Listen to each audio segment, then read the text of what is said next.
Novel karya Syukri Muhammad Syukri.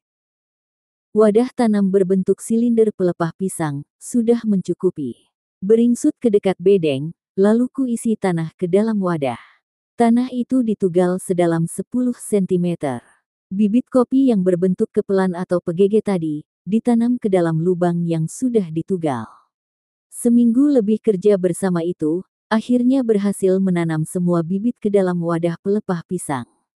Besok, jarangkan naungan bedengan ini, perintah Bapak. Kenapa harus dijarangkan?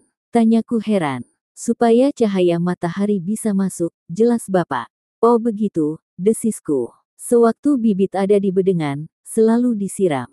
Kecuali di musim hujan, tentu tidak perlu disiram. Begitu logikaku. Kalau hujan nggak perlu disiramlah, petunjuk Bapak. Pupuknya. Tanyaku penasaran. Pasti, setelah berumur sebulan, setiap minggu kita tambahkan kotoran ternak, jelas Bapak. Baik, kapan bisa ditanam? Tanyaku penasaran ingin langsung praktek menanam.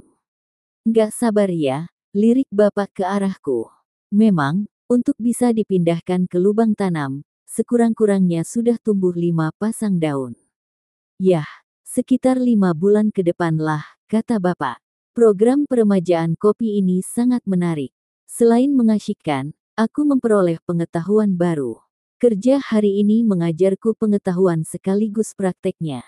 Seandainya diminta untuk menjelaskan proses penyemaian kopi, aku cukup yakin dapat menjelaskan tahapannya secara lengkap. Sejak itu, gaya hidupku berubah. Hari-hari sepulang sekolah, biasanya keluyuran, kini kuhabiskan waktu di dalam kebun. Mulai dari menggali lubang tanam bersama Bapak, mempedomani titik yang sudah ditandai, sampai memasang tali ijuk dan ajir. Rupanya, cara ini dimaksudkan supaya tanaman kopi lurus sejajar, sehingga mudah merawat dan memanen hasil. Di dalam kebun, hatiku lebih tenang.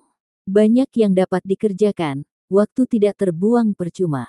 Kicauan burung cangcuit mampu menghiburku.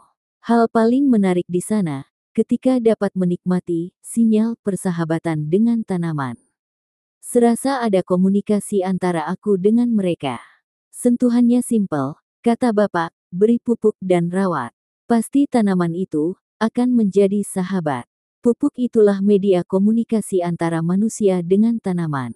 Akhir Desember lalu, sudah kugali semua titik yang ditandai. Hasil kerja itu, kulaporkan kepada Bapak. Dengan harapan, penanaman sudah bisa dimulai. Bagus, cuma itu jawaban Bapak. Kapan mulai menanam? Tanyaku tidak sabar. Kita tunggu hujan turun, terang Bapak. Kenapa? Tanyaku heran. Supaya batangnya cepat pulih, sebut Bapak. Berarti tanaman kopi robusta sudah bisa ditebang. Kelakarku. Jangan. Pekik Bapak melotot. Itu bisa jadi penaung, ujar Bapak memandangku. Memang, melihat batang kopi robusta yang besar dan tinggi, cocok jadi penaung. Dipangkas sedikit agar masuk cahaya, pas sebagai penaung kopi yang baru ditanam. Lalu lubang itu harus diapakan? Tanyaku. Bulan depan kita isi rumput, sampah daun dan kotoran ternak, terang Bapak. 2 bulan setelah diisi sampah daun, ranting, rumput dan kotoran ternak, bahan-bahan organik itu mulai berfermentasi. Saat memasuki proses pembusukan, menandakan lubang siap ditanami bibit kopi. Yes, hari menanam kopi segera tiba. Itulah momen yang kutunggu-tunggu. Praktik pertama budidaya kopi. Daun bibit kopi di bedengan sudah melebihi 5 pasang, kualitas bibitnya cukup baik. Hal itu lantaran Bapak cukup rajin menyiangi gulma, dibuangnya ulat, belalang dan bekicot yang hinggap pada batang dan daun. Seandainya penanaman kopi dilaksanakan bulan ini, maka kami orang pertama yang meremajakan tanaman kopi di Buntul Dedecer.